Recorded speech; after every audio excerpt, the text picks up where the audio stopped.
pregame show. Hey everybody, welcome. It's the NBA on 2K Sports. I'm Ernie Johnson along with Shaquille O'Neal as the NBA season begins to pick up steam. Tonight, it'll be the Dallas Mavericks up against the Hornets out in Charlotte. And for Charlotte, they're slogging through 4 straight losses coming into tonight's game, looking for answers, looking for a win to get them on track. Talk about a good fit in Dallas. Monte Ellis alongside Dirk Nowitzki. Yeah, Dirk is out there. You can't turn your head on Dirk. Because of that, Ellis thrives on that space and is able to attack and get to the rim. And back to Dirk with that iron leg jumper, unstoppable move. Do you like German food? I sure do. What's your favorite? Bratwurst, Rheinswurst, Currywurst, and pommes frites. Making me hungry. Let's go to Kevin Harlan. It's like the little sausage dogs. Ooh, baby. Broaching.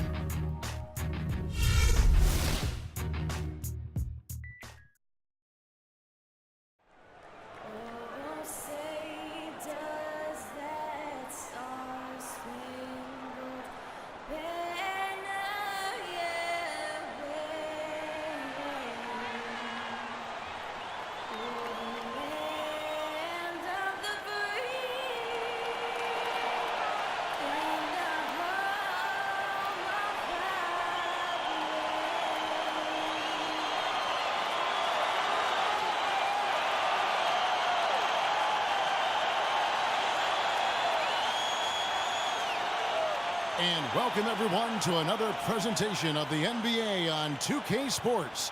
Along with Steve Kerr and Clark Kellogg, this is Kevin Harlan. We'll see the Dallas Mavericks taking on the Charlotte Hornets. And they're still waiting for the return of Dirk Nowitzki in the lineup. Yeah, Kevin, that's just terrible news. Never what you want to hear or see. With an injury of that severity, it's hard to imagine we're going to see him back out there anytime soon.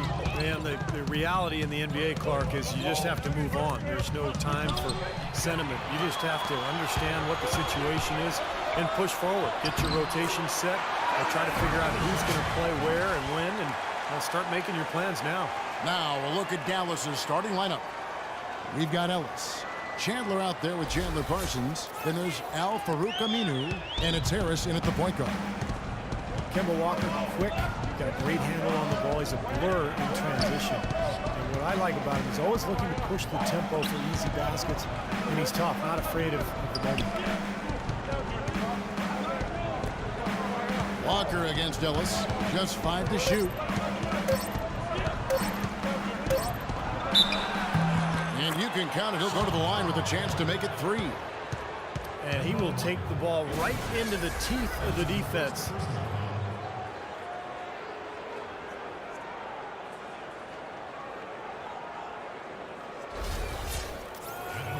And Walker tough to stay in front of, but yet Clark, he's become a great finisher around the rim. Well, you know, you have to be able to do that at his size. He's listed at 6'1", which I think is really generous. He's more 5'10"-ish, 5'11", and he understands that's an area that he has to continue to expand and add to be the potent offensive player he's capable of being. He used that pick just right. Walker's got his second basket of the night. Very well executed pick to give him all kinds of space to get that one off. And it's Harris off the drive. No good. He has no fear, guys. He is more than willing to mix it up in the paint with the big boys. And Walker kicks to Stevenson. To the wing right side. Here's Jefferson. That drops. Jefferson's got his first basket. Whether by design or accident, that was a very high-quality shot they created. Harris dishes to Chandler. A little over a minute 30 into this first quarter. Shot is blocked. Walker with it. He's coming off a 31-point game against the Warriors in Oakland. He was exquisite in that game, Kevin. It wasn't just the scoring, it was the passing, too. And his teammates, you could tell, were just really enjoying playing with him. Well, a breakthrough season for Lance Stevenson, the former second-round pick out of Cincinnati. He was an all-star candidate. Did not make it, but was really close. Improved in just about every category as well. And Lance Stevenson was one of the most improved players in the league last year, certainly worthy of all-star consideration. He upped his rate of scoring, assists, rebounding. He was fantastic as a rebounding guard. At 6'5", 230 pounds, he knows how to use that frame to get to the glass. He's gotten to the line much more recently, shooting a better percentage from the field. He clearly is one of the up-and-coming players in the league.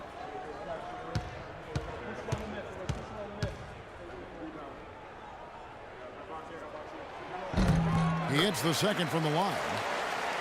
And for Stevenson, you look at his career numbers, Steve, he's dramatically improved his field goal and three-point percentages pretty much every season. Yeah, he just has a great love for the game, Kevin, a flair for the dramatic on the court, but most importantly, the dedication to strive for greatness.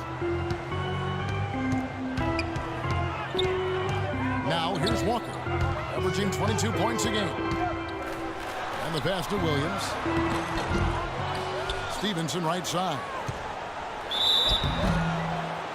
And with this opportunity, we can show you this season's top shot blocking teams. The Hornets fourth. And I think a lot of it has to do with their defensive schemes, guys, because they rotate beautifully and somebody is always there to protect the basket. He shot 2 free throws in the game, made one and missed one. And he finished last season right around 71% from the line. Not exactly the best of percentages. You know, his free throw percentage has dropped this year, but not really enough to raise any red flags or become alarmed about. He misses the free throw. Lance Stevenson, a most improved candidate for the Pacers last season, and he said vehemently that he was staying with the Pacers despite his impending free agency. But something must have changed. Not quite sure exactly what it was. He ended up taking a deal with the Hornets for less guaranteed money. I think partly driven to get to the end of that second contract quickly. So neither attempt will fall that time for him.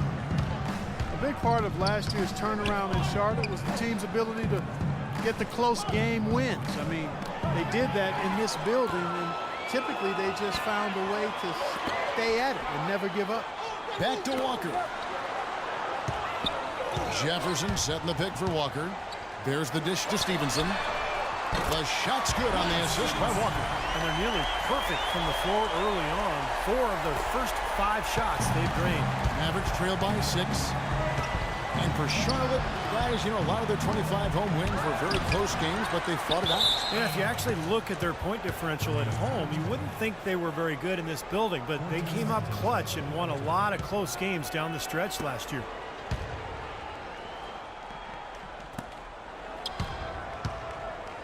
Parsons outside. They're in a hole here, and you know they've been able to get it inside, but they just haven't converted at a good rate, Kevin. And Walker kicks to Stevenson.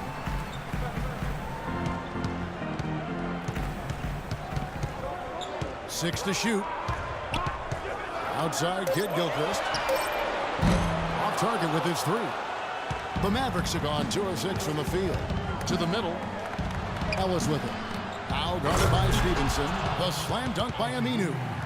Clark, I'm guessing that wasn't the plan for the D on that trip. And I'm agreeing with you there. Once they opened the lane up for him, that was a little emphasis on that finish. Take what the defense gives you and then just power it home, right? Why not? So it's the Hornets now, following the score by Dallas. Here's Walker. He dishes it to Jefferson. Mavericks with the rebound. They're coming off that win against Minnesota. And it was so important for their bench to come in and play well in that game. I thought that was critical to the victory. Well, they got contributions up and down the roster, and that's what you need. Everybody who stepped on the floor contributed. Charlotte leading by 4. Walker the pass to Stevenson.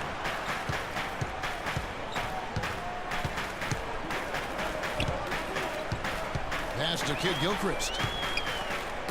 It's tipped. Kicks it to Stevenson. Shoots from 12. Good. Stevenson's got 6. He's definitely got that shot in his arsenal. next game for the Charlotte Hornets, it was a loss to Golden State. Tough game to lose, really. They actually put up a great fight, I thought. But, when you're battling for a road win, even when you play hard, nothing's guaranteed. Yeah, I think it's something they learn from, though. I mean, you have to convert the positives, even from a loss like that, into momentum for your next game. They got to take what they did well and kind of double down the efforts here tonight. Well, he holds the reins to this team, and we're seeing some examples of that, Steve, right now. Yeah, they look cohesive. And, anytime he takes control, you can just feel this group come together.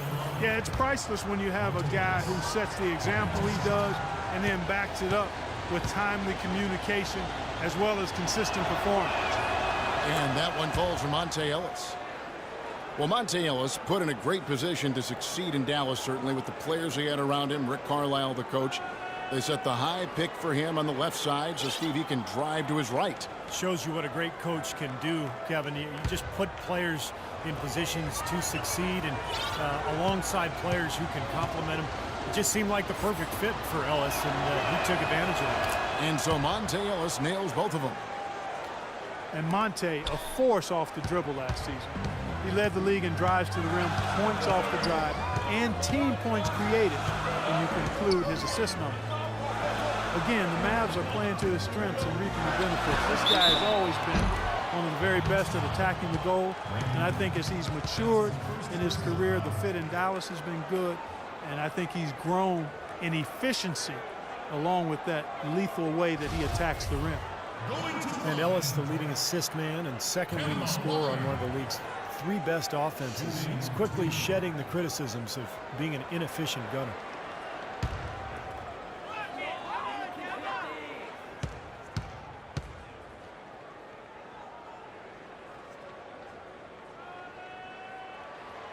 That free throw, no good. So often what you're able to do on the road defines who you are as a team, and in the Western Conference where you'll finish in that conference. Lucky for Dallas, they were a very strong road team. We got this, we got this.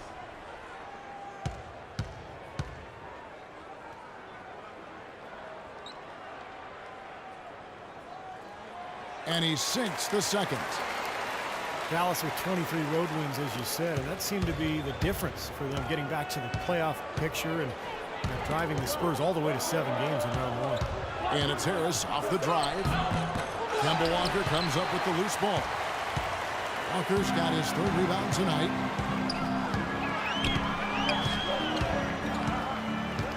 Up top, Stevenson. Back to Walker. Shoots the 3. Charlotte no good that time either.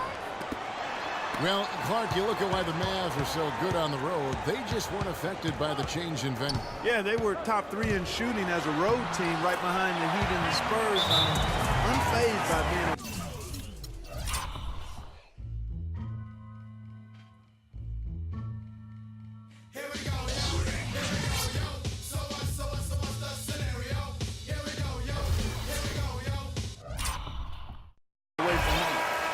hard and created great chances for themselves in this opening quarter.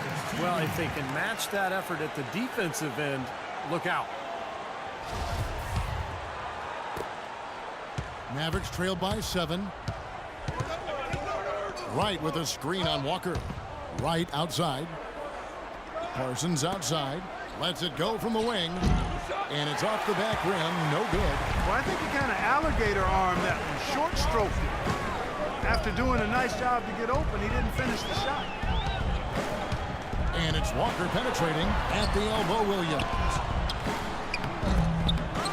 The kick out to Walker.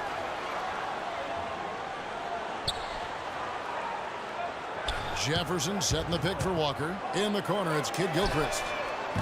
A chance to extend the lead to double digits, but it's no good. Let's send it out to Doris Burke, who caught up with head coach Rick Carlisle. Doris? I asked him what their focal point would be defensively, and he said that Al Jefferson is at the top of their scouting report. With his smooth, low-post repertoire and mid-range shooting touch, he can put up points in a hurry. He said they'll try to steer him to his left hand as much as possible and just hope for the best. Kevin, we'll see if they can force him into a tough night. And thanks for that story, Doris. Now, here's Walker. Aminu missing his last shot. An indication there of why the scoreboard looks like it does. Very passive defense. But the finish was anything but passive. No, he hammered that down, Clark. Superb above the rim action. Here's Harris. After the basket by Charlotte. Kevin Harris originally